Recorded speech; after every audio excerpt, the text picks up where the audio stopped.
On today's show, we'll dive into what became a 131-128 victory for the Atlanta Hawks over the Indiana Pacers on this Sunday evening. And honestly, sounds better than it actually is. The Hawks were supposed to win this game pretty comfortably, and they were dominating it for a lot of the contest. But the second half was not the best from Atlanta, particularly defensively the entire game. They gave up a lot of points to a pretty bad, undermanned Pacers team. So it is a win, and the Hawks are really good at home right now. But at the end of the day, there's lots of nitpicks to go through this one. It's easier to nitpick, and I think better to nitpick in the middle of a victory. But the Hawks were not great in this spot. We'll touch on all of that coming up on Locked On Hawks podcast.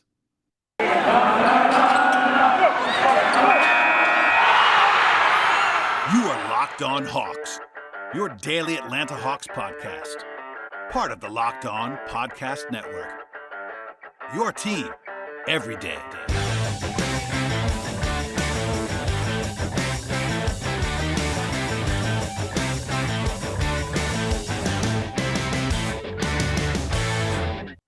Hello, friends. Welcome to episode 1197 of the Locked On Hawks podcast. I am your host, Brad Rowland, coming to you on a Sunday evening into Monday. Today's show is brought to you by BetOnline. BetOnline has you covered this season with more props, more odds, and more lines than ever before. BetOnline, where the game starts. And it's a reminder at the top of the podcast to listen to this podcast. Make it your first listen each and every day. Locked On Hawks podcast on your favorite podcast platforms, whether that be Apple Podcasts, Spotify, or even our newly launched YouTube channel, which you can watch me on right now. If you are listening to this podcast, flip on over to the YouTube channel and help us out with subscriptions on both platforms. We'll dive in now to what became a victory for the Hawks on the bright side, a 131-128 win over the Pacers at home on this Sunday into Monday. And if I just stop there and say, look, the Hawks have not been great this season. They're now, with this win, they're now one game ahead away from 500 again. That's a positive sign. They've now, of course, won their last two games. They're 13-2 in their last 15 games at home. Their fifth game in a row that they have won at home. And there was lots of positives, too, in this game. The offense was excellent on the whole, especially in the first half. Trae Young was excellent in this game. He had 47 points, including 33 before halftime. But the downside is that the Hawks basically did not play very well on the whole in this one because defense matters. It's one of those things that matters. And, the Pacers are not great this year overall, and they only had 8 guys available in this spot. This is a game in which the Hawks had by far the better available roster. They were playing at home. And to win this game by 3 points, yes, it's a win, but if you want to frame it negatively, I just give you all the positives. If you wanted to frame it negatively, you probably could say this is probably one of the worst wins you could actually have, as funny as that might sound, because you're playing against this Pacers team is basically the worst team in the league as constructed, and the Hawks were at home. So that's a spot where you got to win and win comfortably, and they won. That's all that matters at the end of the day, but it was not great. So we'll get into all of that and the details here. And if you're newest to the podcast, welcome aboard. One more time, please subscribe to the show. It really helps me out. It really helps support this coverage of the Atlanta Hawks. And we'll get into the game now. So, as I mentioned before, the Pacers are not playing super well. Coming into the day, they were 23-45 this season. They're a bottom 5 defensive team, which we'll get into as sort of one of the reasons why the Hawks were so good on offense in this game. But even a worse situation for Indiana. They had a back-to-back. They played on Saturday, and they play in Central Time Zone. And then you throw in the time change when the clock springs ahead, so you lose an hour. They didn't get to Atlanta until after 3 a.m. on Sunday morning. So basically the best possible spot for the Hawks against any opponent would be an 8-man Pacers team that was missing Malcolm Brogdon, Miles Turner, T.J. Warren, Ricky Rubio, T.J. McConnell, Chris Duarte, Lance Stevenson, Goga Batadze, all those guys out. They had 8 players available, and yes, they did have Tyrese Halliburton and Buddy Hield, 2 of their better players. But they were playing Kiefer Sykes. They were playing Taylor. Isaiah Jackson's pretty good as a rookie. But alas, not the greatest team in the world, and that's worth driving home here at the top of the podcast. I would say very similar to a game that happened right after the trade deadline. About a month ago, the Pacers came into Atlanta, and they had just traded Domantas Sabonis. They had just made all those deals they made at the deadline, and they came in with 8 guys in that game as well. And the Hawks took care of business in that one. They won by 21 points. It was never really close. And for a lot of this one, it felt like it was going to be the same. It just didn't stay that way in the second half. On the Hawks side, the big injury domino was John Collins being unavailable for this game. He's listed as questionable with both a right ring finger sprain and a right foot strain. Obviously, the foot's is not a new injury. That's kept him out recently. As we talked about over the weekend, and that podcast, by the way, is still available on the Friday night breakdown. But Collins had his finger taped up and was obviously favoring it a little bit on Friday. And then McMillan, as he often does, he'll usually sort of throw it to pregame and say game time decision. In this game, he didn't do that. He ruled him out before the game even started. And after the game, the only update that Nate would provide on Johns. They'll get more information on Monday, and because he doesn't have more information, he's a game from decision for Monday's game as well. So we'll see. I'm of the mind to be careful with John Collins. Number one, he's signed for 5 years. Number two, this season is not going according to plan. These games do matter, but if there's any doubt right now about Collins playing through something that might hamper him long term, he's not been playing very well, which I think is definitely tied to his lack of health right now as well. And clearly the Hawks are at their best with John Collins. I will not hear anything about that otherwise. But if he's not his best, give him some time off would not be the worst thing in the world. So we'll see if he plays on Monday. But that's sort of an evolving situation with no information that's coming from the Hawks other than he did not play in this game. Lastly, for pregame context, the Hawks were 12.5-point favorites, according to our friends at BetOnline, in this game. Ironically, that was the exact same line as the last time they played the Pacers at home. They covered that night. They did not cover on this night. This is also the second largest point spread of the season for the Hawks as a favorite. They were 13-point favorites against Oklahoma City back in November. So, they won the game, but that kind of tells you that they're supposed to win by even more points, let's just say, in this one. So we'll get into the game as it went now. And the Hawks did start very quickly. Gallo started in the place of Collins. It's a 15-5 run for Atlanta to open the game. Trae Young, Kevin Hurt hit some threes. Trae had a filthy behind the back three-point play. They were getting lobs to Capella for dunks. The Pacers did respond, but it is worth noting that Trae has been carving up Indiana for quite some time. This actually broke a streak. As funny as this is, Trae had 47 points. It actually broke a streak for Trae. It's Indiana. In the previous 4 games, he had at least 30 and 10 assists in all 4. In this game, he did not get the assist numbers, but he definitely just destroys the Pacers, and that was the case in this game. He had 12 points in the first 6 minutes, for the record. But Indiana picked up their scoring, and they basically scored very well for most of the game, as we talked about earlier. The Hawks' perimeter defense was not good. Trae's part of that. I think Herter and Bogey were not great in this game either. Lou Williams, same thing. But that's worth just pointing out and driving home. The Hawks did, though, make 5 straight shots to push the lead up to 11 late in the first quarter. Ended up being up 9 at the end of the first. Rotationally, it was Bogey and Okongwu first, then Hunter slid to the 4. He was back at 4 in this game as they were running without Collins. That kind of made a lot of sense. After all of the hubbub about DeLon Wright being out of the rotation on Friday night, he came back into it because Collins was out, and Nate seems to like those 9 guys. He even talked about the 10 guys that he's been playing. DeLon is obviously number 10 in his mind right now, but he was number 9 in this game and played 2 different stints in this one. The Hawks on offense were lights out. 37 points on 20 possessions in the first quarter. That kind of tells you how good they were in that spot. Capella and Okongwu were finishing around the rim. Trae had 14 points, etc. They used they used Gallinari as the bridge to the second unit. And he took advantage of his size. They could not guard Gallinari in the post with smaller guys. That was very, very evident. And again, Indiana came in with a bottom 5 defense. And with this personnel, no Miles Turner, no Brogdon, etc., this is probably the worst defensive team in the league as constructed. Offensively, they have some talent. Halliburton is a heck of an offensive player. Right now, he's a pretty bad defender. Buddy Hield, same thing. Obviously, a very valuable offensive player, pretty bad defender. So just looking at the talent there, Indiana scoring is not like a huge surprise, but defensively, they don't have much of a chance to stop most teams. And then you throw in the Hawks being awesome on offense. It's pretty ugly. The Hawks, though, were scoring. The Pacers did score kind of, I don't want to say at will, but they pretty comfortably in the first half. But the Hawks were cooking. They were up 18 at the halftime break. Trae had 16 points in the final 5 minutes of the first half. He was unbelievable in the first half. And listen, Trae is always excellent. He's a superstar player after all. But when he's got it going from the perimeter like he did in this game, he's basically unguardable unless you just throw double teams at him, which was actually saw in the second half, which we'll get to later on. But in the first half, 33 points for Trae in 17 minutes, his career high for any half, 33 points. He was 7 of 9 from 3. 2 of 4 on 2s, and then 8 of 8 at the free throw line. Ironically, I thought he was going to get it, but his career high for 3s in a full game is 8. He had 7 at the half and actually finished with 7. He only took 1 3 in the second half of this game. But obviously a career high in the first half with his 7. And also from an NBA standpoint, he was the first player in the league this season to have 33 points in the first half of the game. Only the 5th player in the league to have 33 points in any half. So obviously he was out of his mind, and he was the reason why the Hawks, at least the biggest reason why the Hawks were up by 18 points at the half. But even then, the Hawks had their highest scoring half of the season was 77 points on 50 possessions, so a 154 offensive rating. That is ludicrous. 60% from the floor, 13-22 from 3, 78% true shooting in the first half, 15 assists, 3 turnovers, just ridiculous stuff. And again, bringing this back, sort of a callback to earlier, the previous high for any half this year was 76 points against the same Pacers team in February. So that kind of tells you again, this Pacers team, not very good.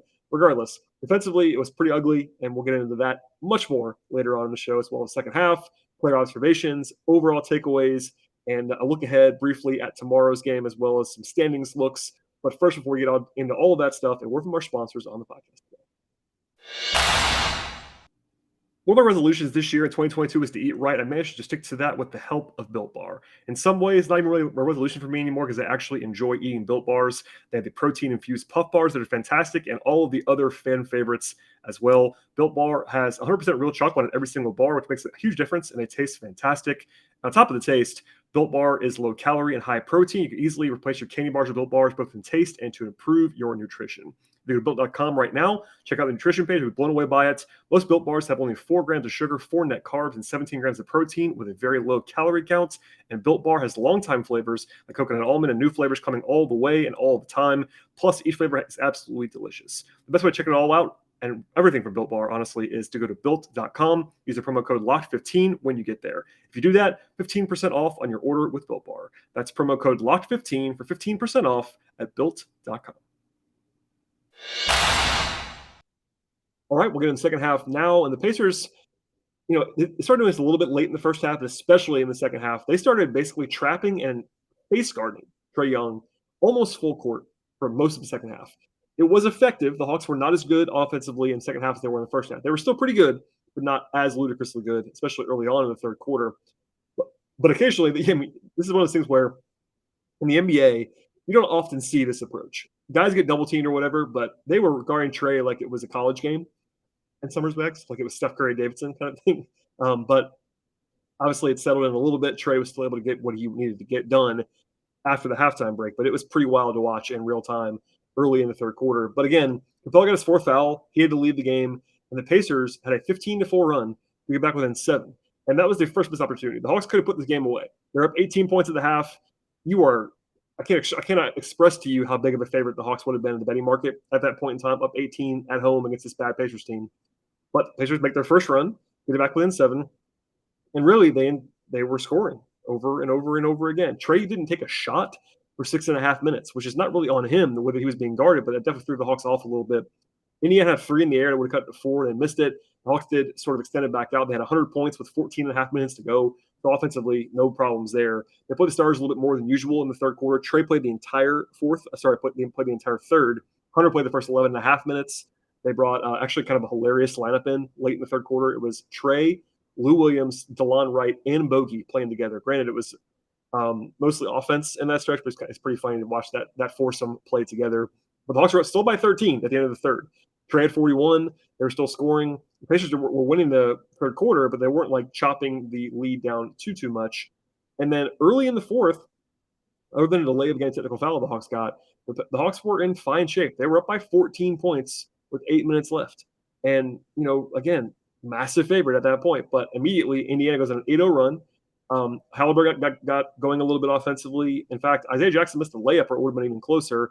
And the Hawks had their one and only offensive sort of swoon in the entire game was right in that stretch. They only scored 2 points in almost 5 minutes of clock time. Some pretty good looks in there. They just started missing after they'd been red hot in the rest of the game. They closed with Hunter at the 4, plus Bogey and Herter on the wings and Capella, which made sense. That's probably what I would have done in this game as well. The Hawks did have a huge 3 by Hunter out of a timeout to kind of stop the bleeding a little bit, but the Pacers hit 2 threes in a row, and it was a 3-point game with 3 minutes left. Back and forth from there. Trae hit a 14-footer, and again, I thought it was probably over again because Trae made a shot to go up by 7 with under 2 minutes to go. And again, comfortable lead. But after a timeout, Pacers get a 3-point play. Bad defense there. It took the entire shot clock, which is worth noting. But the Hawks were up by 4 with the ball. And they had an awful possession. It ended with a heave by Bogdanovich at the end of the shot clock. The one positive there is that they wasted the shot clock. But Hunter gets called for a loose ball foul. It puts Indiana at the line. That was not a great decision, but also kind of a bad call, I thought, by the referees. I might have challenged it. I think they probably would have lost, to be honest with you. It's one of those calls that's tough to overturn. I didn't like the call very much, but still unfortunate because Indiana makes both. It's a 2-point game with 109 to go. Then Kevin Herter gets called for a push-off on offense, and that one was the right call. He actually did push off. It was certainly sold by Indiana, but the right call. And then Halliburton has a pretty good look from three for the lead for the Pacers in the final minute. He misses it. They get a loose ball foul. They challenged that, by the way, in the end and lost it. But then it was actually on Trae, like over Trae. So Trae goes to the line, makes both. That was a nice break for the Hawks. And again, up 4, 29 seconds to go, you're in great shape. But you allow a layup. Really bad defense on that trip. And by the way, I don't know. Again, this is something that Nate's just not done enough for my liking this year. Trae was on the court again on a defense-only possession with timeouts. I just don't understand it. They keep doing it. They burn them there. It wasn't just Trae, but I just don't understand why they do that. Regardless, that's a rabbit hole. But situational substitutions lacking this year. At any rate, they foul Trae again. He makes both again. They foul the Pacers again with 5 seconds to go. They make both. And they got to Hunter for an easy bucket to go up by 4 points with 5 seconds left. That should have ended the game, like very, very obviously. But inexplicably, Trae fouls in the backcourt up by 4. Now, he was arguing with the ref, and I don't even know why he was near anyone. It's one of those plays that, like, it didn't burn them, but they obviously won the game. But just kind of a weird play. Like, why would you reach in there? I don't know.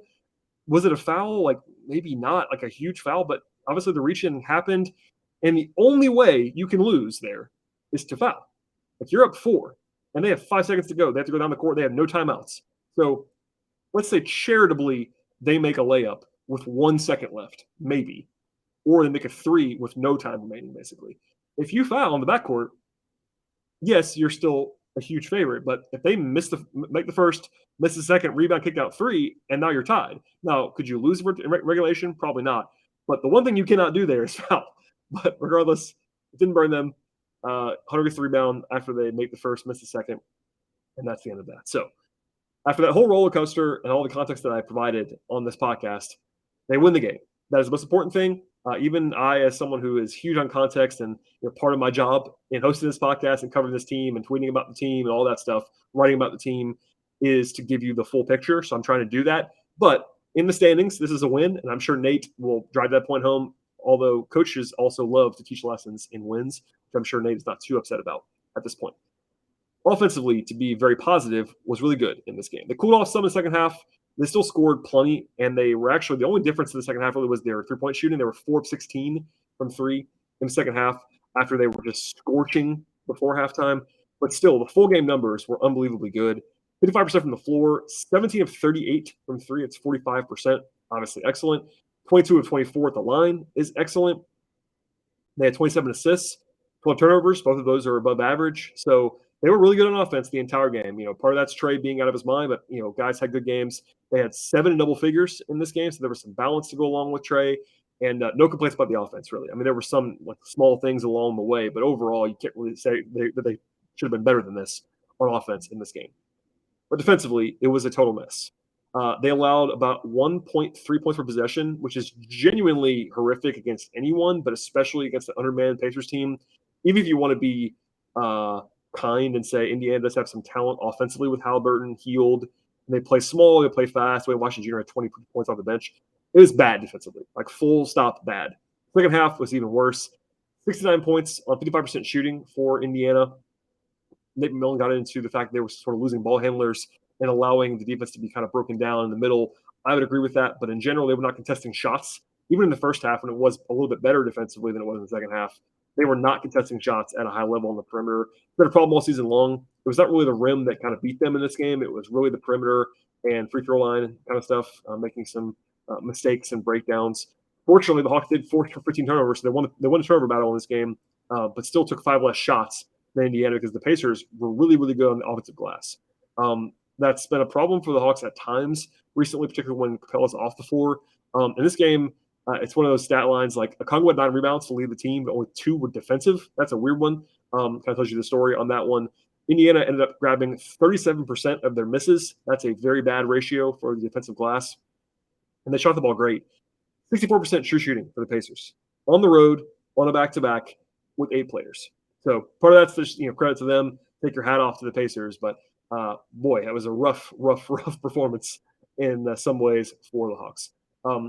Sort of, I guess, before we get on to the player evaluations and some standings talk, etc., could the Hawks have handled things better down the stretch? I think so. A couple little things, but, I mean, offensively, they were still scoring. They just weren't getting the stops. other than the one possession that was in the final minute and a half with Bogey kind of being forced to take a bad shot, it was just mistakes like the Herter push off, the Hunter loose ball foul. It was like the perfect storm. And, I guess to their credit, mildly, you would say this is a game the Hawks have lost this year a bunch when they make mistakes on the stretch and they give a game away. They tried in this one, to be fair, but they just weren't able to actually give it away. So that's a small consolation. But there you go, a 3-point win, put it in the books. We'll come back with some more context about the players in this spot, as well as some standings talk, and a look at Monday's matchup against Portland. But first, a word from our sponsors on the podcast today. March is here. Tournament is finally upon us in college basketball with all the latest odds, totals, player props, futures, exotics, and more. BetOnline.net is the number one place for all of your sports betting needs. And beyond that, BetOnline remains the best spot for all of your sports scores, your podcasts, and your news this season. And of course, it's not just basketball. At BetOnline, they have a full slate of offerings that includes live betting and your favorite casino games, and also all kinds of other sports between hockey, boxing, UFC, auto racing, tennis, golf, baseball, soccer, entertainment bets, horse racing odds, plus every single prop you could possibly think of. Head to BetOnline right now or use your mobile device to learn more about all of the trends and the action today. BetOnline, where the game starts. All right, we'll get into player evaluations now. And, a lot of these are positive. I think defensively sort of permeated almost everyone. But being without Collins defensively does hurt them because Gallo is just worse than Collins. But, Capella and Congo were fine defensively, but everybody else you could probably nitpick a little bit. Off the bench, Lou kind of fell back to earth in this one. He had 2 points on 4 shots. He had 3 assists, but defensively it was rough. Bogdanovic did not shoot the ball well. He's been a little bit cooler after a very, very hot stretch. He was 4-12 from the floor, 2 of 9 from 3 in this one. Did have 6 assists to lead the team. Actually, it's very rare when Trae plays the whole game and does not lead the team in assists. That happened in this game with Bogey having 6. He was +8 in his minutes. He played well. 13 points, just didn't make his threes in this one. But other than that, he gave them good minutes. DeLon Wright returns to the rotation, 13 minutes, 4 rebounds, did his job defensively, as he always does. I'm prone to saying this, but he just makes winning plays, and that was very much the case in this one again. Okongwu had some nice moments, 13 points, 9 rebounds against 7 offensive, 2 defensive, a weird ratio there. Did have a block shot and 2 assists.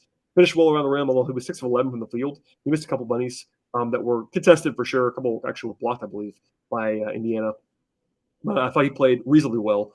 He actually played a lot because of Capella's foul trouble. Capella had 5 fouls in 22 minutes. So that actually, this is rare night when Okongwu played more than Capella, and it's because of that.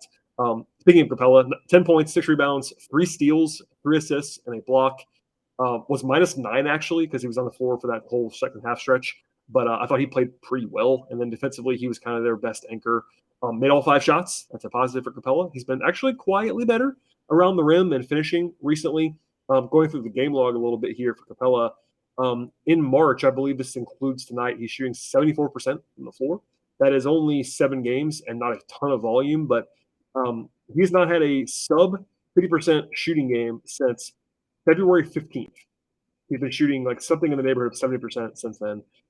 So, I mean, for all of the talk about his finishing, and it's not been great this year, it hasn't been a problem for a while now. It's been about a month since he's actually had some bad finishing games. So that's a positive for Capella. Kevin Huerter had some nice moments, made 4 threes, second only to Trae in 3-pointers in this game. Only took 2 twos and no free throws. Had 14 points, 2 steals, an assist, and 3 rebounds for Huerter. In 35 minutes, he was crucial in many ways in this one. Hunter had some nice moments as well, 15 points, 1 rebound. And that's, I don't want to make too much of a one game, but Hunter's rebounding is a genuine problem at the 3, and it's even worse if he's playing the 4. Hunter has not had a game in which he had more than 3 rebounds since February 26th. He's not had a game where he had more than 4 rebounds since February 13th. That is very, very, very bad for a small forward who also played some power forward. And he played power forward a lot with Collins out in that last month plus. So that's just sort of a little thing in some respects, but it does kind of tell you why the Hawks lose on defensive glass, especially when you're trying to play Hunter at the 3 or the 4. Plus, Gallo's not a great rebounder at this point in time. Okongwu's not either. It's something to just circle moving forward. Gallo offensively got whatever he wanted in this game. 15 points, 5 assists, 5 rebounds, 11 shooting possessions. That's quite good. Mismatch-wise, like they had no answers for Gallo. It was kind of funny. Like Trae is, of course, the deserved headliner in this game. We'll get to him in a second. But Gallo, whether they had anybody on him, basically, he was cooking. I guess maybe at one point it was Jackson, but even he got him in the air at one point. Everybody else was just too small to deal with Gallo, and it's a good reminder that Gallo cannot be stopped by smaller defenders. He just shoots over them like they're not even standing there. That's a huge weapon off the bench, and obviously when he's starting in this game. And then Trae, what are you going to say? He was brilliant, 47 points, 5 assists, 2 steals, 3 rebounds. 4 turnovers is totally fine for him. 6 of 10 on twos, 7 of 10 on threes, 14 of 14 at the line. And it is a big thing when you have your best player also be an uber elite free throw shooter. It just gives you a lot of ways to close out games with a lead. Which is the last 3 games, including tonight, Trae is 32 of 34 from the line in the last 3 games. Like for the season, he is up over 85 to 88%, including that the math on the fly. But coming into the game, he was 89% coming in, so he's actually close to 90 after today. So that's just a huge advantage, and we saw this down the stretch. Like Trae only had 41 points until like a minute and a half to go, and then he was 6 of 6 at the line on the stretch. It's just a huge advantage, and obviously he got wherever he wanted in the first half. Credit to him for adjusting. Took him a couple minutes in the third quarter, but he started playing off the ball, cutting a little bit more, being more active. It's not his strength right now to play off the ball, but Indiana kind of made him do that. And he at least I thought he responded and played well after he settled into that. In the first half, it was just a masterclass in shot making and shot creation from Trae. So from here, the Hawks actually have a solo possession of 9th place in the East with this win. They're a half game ahead of Charlotte. They are 3.5 games ahead of Washington. Washington's in 11th place. I've said this a few times. I don't really worry about the Hawks missing the play-in. Is it possible? Yes. But is it likely? I would say firmly not. Between the Hawks, I think, being capable of winning games, soft schedule, and Washington just not being very good, they're in good shape there. As far as moving up, though, they're only a game and a half behind Brooklyn for the 8 seed. That's doable, but Brooklyn's obviously better now with KD back. And they're 4 behind Toronto with 15 games to play for the 7 seed. The 6 seed is even another game behind that. So they're 5 games behind the Cavs for the 6 seed with 15 games to go. Is that impossible? No, but the Hawks have to go like 13-2, maybe more to get actually out of the play-in. So realistically, I think you're still aiming for us. You're trying to get that 7-8 spot so you can avoid the 9-10 playing game, but we'll see what happens there. On the schedule, the Hawks have another pretty easy spot on Monday. Now, it is a back-to-back. Those are never easy, but no travel for Atlanta, and they're playing a Portland team that is, how do I say this, not playing very well. Now, they did just beat the Wizards at home on Saturday. Before that, they lost 6 in a row, and they are not playing their best guys. They have some injuries. They have some tanking, let's just say tanking enthusiasm right now. And they're not very good at full strength anyway because of the injuries they have. Dame Lillard hasn't played in a long time. For everybody's may not be following that. So the Blazers are not as good as the record. If you look just at the record this season, Portland is 26-40, which isn't good, but they're worse than that right now on paper. Like their net rating is way worse than that. So keep that in mind. They also had to fly cross country. They played a home game Saturday, so not a huge disadvantage despite the quick turnaround for the Hawks with no travel. And even if Collins were to not play, unless Trae sits, the Hawks are going to be huge favorites again. Maybe not as big as they were tonight because of Indiana's eight-man group that they had available and the rest advantage. But the Hawks are, let's just say it'll be disappointing if they lose on Monday. And they do have a chance to get back to 500 with that win if they can go ahead and pull that off. From there, the schedule is not too bad still for a while. Now, they do have a couple of challenges at the end of this week. They have a road game in Charlotte, which will be a pretty interesting test. It could be a play-in preview. And then they actually play Memphis at home on Friday. After that, they go home for New Orleans, very winnable game on Sunday, then at New York and at Detroit. So that's a 6-game stretch. The Hawks will be favored, I would imagine, in at least 4 of those games, maybe even 5 of those games, depending on how you feel about Charlotte on the road. So still some opportunities for this Hawks team. They can keep playing well. And at home, one final time here, 13-2 in the last 15 games and 5 in a row at State Farm Arena. So that's been good to see. And we'll see if they can win on the road on Wednesday. But before that, they have to play on Monday, and we'll see what happens there. I have some plans for NCAA tournament talk on Tuesday as well. Obviously, not just college basketball talk, but just NBA draft talk. We're getting closer. I'm not quite there, so I want to turn on the Jets with draft coverage on the podcast because we're going to have a lot of time to do that, barring a deep Hawks playoff run. But the Hawks will have an interesting draft pick potentially So we'll touch on a little bit of that is the plan on Tuesday in between games. And then I'm actually going to be covering the NCAA tournament over the weekend. So may have one less podcast than usual this week because I'm going to be on the road. And I don't often do that, but a couple times a year I have to do other things, and I have too many jobs, and just a little bit of a preview there. But please, if you'd like to subscribe and support the podcast, the best way to do that is on your podcast platform of choice. So on the audio side, whether it be Apple or Spotify, Stitcher, Google Podcasts, any of those places, Overcast. If they have the ability to rate and review the podcast, please do that as well. But please subscribe, please download, click. That is always very helpful and support our sponsors in the process. And if you're already listening to the podcast, you're already subscribing to the podcast on the audio side. If you're not a huge YouTube or video podcast person, I have launched the YouTube channel. The entire Locked On Network is actually going to video, which might tell you why I'm going to video as well. But to help me out, I am looking to get to 1,000 subscribers on the YouTube channel by the end of the regular season. So I have about 4 weeks to go.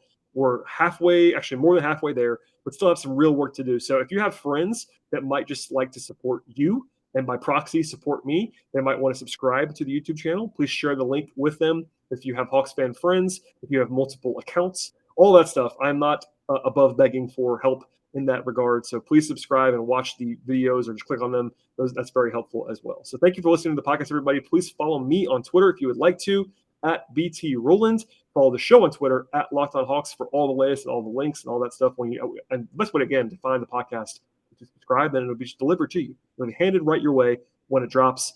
I'll have a new show after the game on Monday, and we'll see you next time.